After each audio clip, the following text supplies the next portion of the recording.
I would like to support the bill because I'm not taking away from the intention of the government. We had a very detailed discussion yesterday, and in her reply yesterday, she at length was very practical and a very pragmatic approach of the Honorable Finance Minister of the challenges of tobacco and what the position is today in the larger interest of society.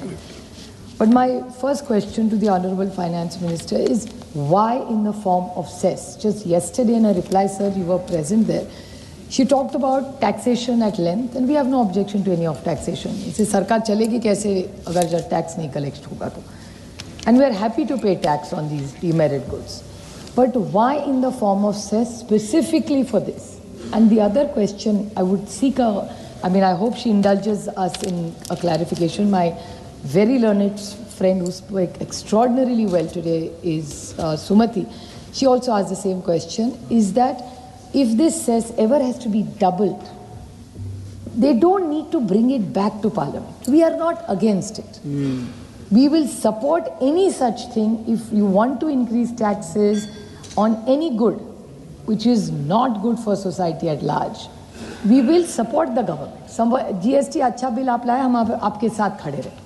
Operation सिंदूर के वक्त हम आपके साथ खड़े रहे. आप देश के लिए जो भी अच्छा करेंगे, हम पूरी ताकत से हमारी राजनीति जो भी डिफरेंसेस है छोड़ के हम आपके साथ देश के हित के लिए खड़े रहेंगे. और ये बिल अगर देश के हित के लिए है तो मैं बड़ी विनम्रता से उनको पूछना चाहती हूँ कि सेस क्यों, और आपको अगर डबल करना हो ट्रिपल करिए, कोई दिक्कत नहीं है, बट पार्लियामेंट में क्यों नहीं लाएंगे? How can you do then? What is the value and the sanctity of this democracy if tomorrow you want to downsize parliament?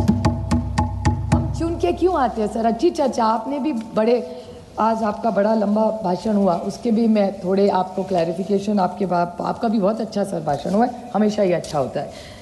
2-3 important questions I would like to ask her. That in this cess, in the last 10 years, in the Honorable Prime Minister Modi regime, or era you can call it, the cesses have gone from 10% to 25%. I still remember, I miss Arun Jaitley ji here. Arun ji जब थे finance minister तब हमेशा उनके मुंह से एक अच्छा शब्द आता था, कोऑपरेटिव फेडरलिज्म. हमेशा कोऑपरेटिव फेडरलिज्म की बात करते थे कि सबको साथ लेके चलेंगे, हर राज्य को उसका हक देंगे, और नहीं होगा जो पिछड़ा होगा उसको आगे लाने के लिए जो कर सके सरकार करेगी. लेकिन आज 5-7 साल से मैं देख रही हूँ इस सरकार की नीयत थोड़ी सी पॉलिसी लेवल पे बोलिए, नीयत नहीं बोलना चाहिए, शायद पॉलिसी बोलना चाहिए, उसमें थोड़ा बदलाव आ गया कि सेस पे ज़्यादा आप जा रहे हैं. तो हमारा ऑब्जेक्शन बढ़ाने के लिए नहीं है, हमारा सबका ऑब्जेक्शन है कि सेस मत करिए, टैक्स करिए, हमारे साथ भी शेयर करिए, क्योंकि हर राज्य को पैसे की ज़रूरत है और ज़्यादा से ज़्यादा आप ही की डबल इंजन सरकार है सब जगह.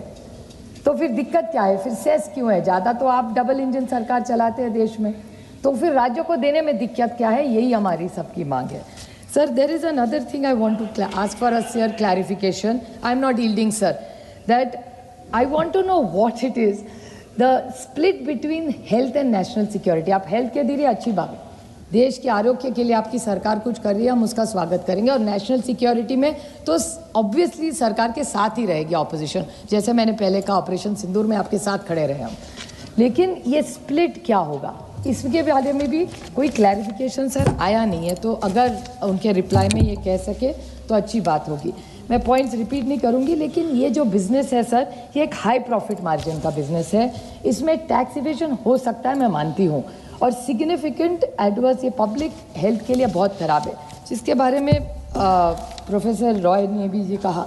लेकिन मेरी बड़ी विनम्रता से सरकार को विनती है कि हर एक को जेल में डालने से प्रश्न हल नहीं होता.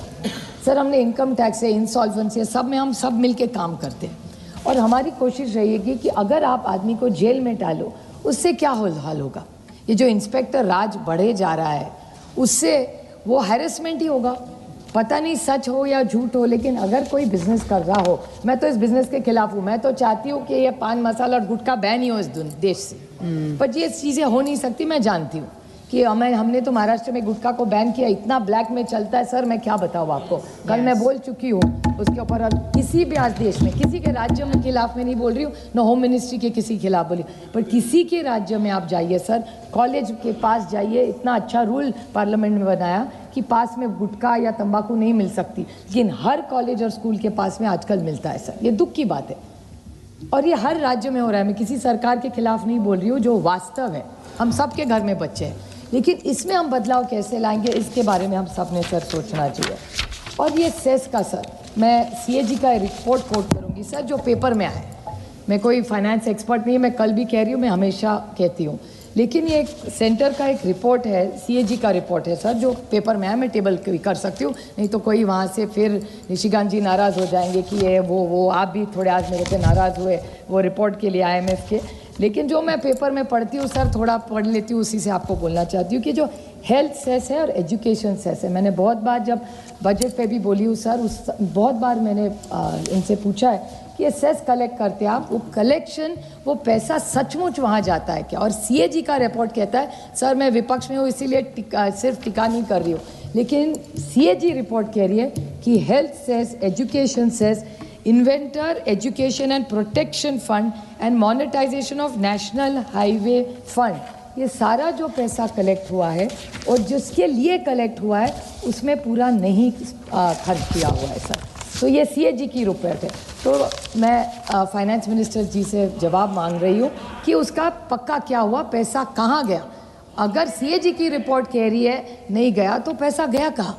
हम तो टैक्स भरते हैं सरकार पे पूरा विश्वास रख के, तो जिसके लिए आप ले रहे हैं उसके लिए आप खर्चा नहीं कर रहे। आज बच्चों के स्कूल की आपको तो पता है सर, आप तो कितनी ज़मीन से एकदम जुड़े हुए नेता है, तो क्या है आपको पता है हालत आज हेल्थ केयर की भी। आज टाटा मेमोरियल हॉस्पिटल चले जाओ सर, इतना आयुष्मान भारत के बारे में आपने अच्छा बोला, अच्छा प्रोग्राम है, लेकिन टाटा मेमोरियल हॉस्पिटल में आज भी अगर आप जाओ तो जो गरीब है, जो शोषित है, जो वंचित है, जो पीड़ित है, उसको वो दवाई भी बेचारा खरीद नहीं पा रहा।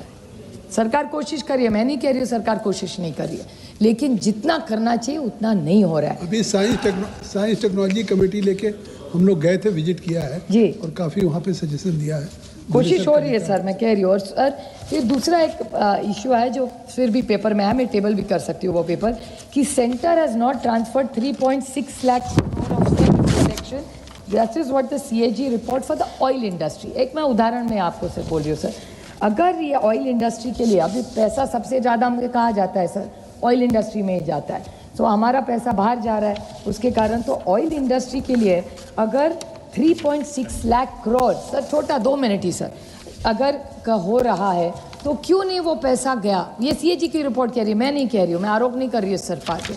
3.6 लाख करोड़ ऑयल इंडस्ट्री के बचा लेते, आप सोचिए सर क्या हमारा सरकार का होता। तो आप सिर्फ इस बारे में आप सोचा करिए सर। और 2-3 ये जो हेल्थ के लिए भी कर रहे हैं, आप सबको पता है डॉक्टर्स के शॉर्टेजेस है, आप भी बहुत सारा उस पर बोले कि एम्स हो रहे हैं, अच्छी बात है सर, हम उसका स्वागत करते हैं, लेकिन अगर एम्स बढ़ रहे हैं वहाँ टेक्निकल लोग हैं काम करने के लिए। तो I wish that you have to raise this concern sir, and 2 very short points I want to raise. That even you were talking about the economy, I'm very happy, देश का भला होता हम सबके लिए अच्छा है, but 2-3 very small points I want to ask this government just for seeking clarification. Professor Saugata Roy ji ने भी आज कहा कि आज 90 रुपये पे हम लोग पहुंच गए, पर 2 छोटे मुद्दे में सिर्फ देश के क्लैरिफिकेशंस के लिए फाइनेंस मिनिस्टर जी को पूछ रही हूँ कि data of Reserve Bank of India shows that the net foreign direct investment remained negative, standing to negative 2.4 billion in September, and portfolio flows that have been volatile. Foreign investors withdrew 23,885 crores in September and 34,000 in August and 17,000 in July. October briefly saw a net inflow of 14,000 crores, but selling resumed soon and net flow of 3,765 crores of Indian equity. तो sir ये आप कह रहे हैं देश आगे जा रहा है, अच्छी बात है, आगे जाना ही चाहिए, लेकिन जिस तरह से जो वॉलेटाइल दुनिया में हो रहा है, आप जो टैरिफ्स की बात कर रहे हैं और बोल रहे हैं आप प्रोटेक्टेड है, लेकिन data is not showing that.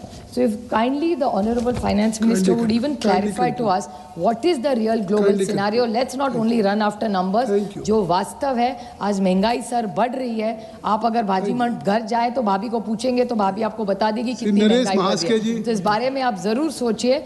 We will, but I would appreciate if she clarifies the cess. We are happy to support the bill, but this cess has to be spent for what it is collected for. On your points, I think so in detail. No, but we will expect it because we have people who are objecting.